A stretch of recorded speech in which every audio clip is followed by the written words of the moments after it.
नमस्कार। प्रख्यात हवामान अभ्यासक पंजाबराव डक यांचा पावसाचा अंदाज। राज्यातील हवामानाचा अंदाज सविस्तर जाणून घेण्याआधी तुम्ही जर आपल्या चॅनलवर नवीन असाल किंवा अजूनही आपलं चॅनल सबस्क्राइब केलं नसेल तर नक्की सबस्क्राइब करा आणि जवळच असलेला बेल आयकॉन क्लिक करा, म्हणजेच आम्ही टाकलेली माहिती तुमच्यापर्यंत पोहोचण्यास मदत होईल।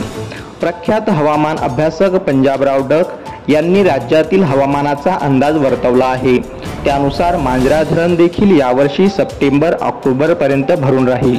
विशेषतः मराठवाड्यामध्ये काही जिल्ह्यांमध्ये 8, 9 आणि 10 या तारखेच्या दरम्यान सूर्यदर्शन होईल।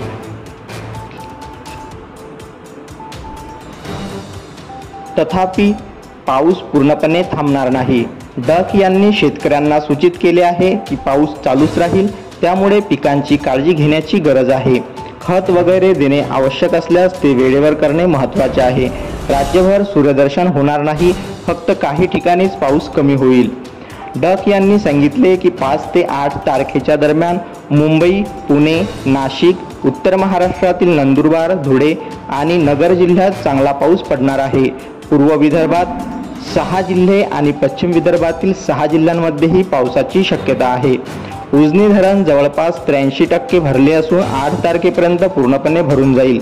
त्यानंतर पाणी भीमा नदीत सोडले जाईल। नदीकाठच्या शेतकऱ्यांनी आपल्या पाईपलाईनची काळजी घेण्याची आवश्यकता आहे। डक यांनी स्पष्ट केले की राज्यभर पाऊस चालूच राहणार आहे, त्यामुळे शेतकऱ्यांनी आवश्यक त्या तयारीत राहावे। अचानक वातावरणात बदल झाल्यास त्वरित सूचना दिली जाईल। अशाच नवनवीन माहितीसाठी चॅनलला सबस्क्राइब करा। धन्यवाद।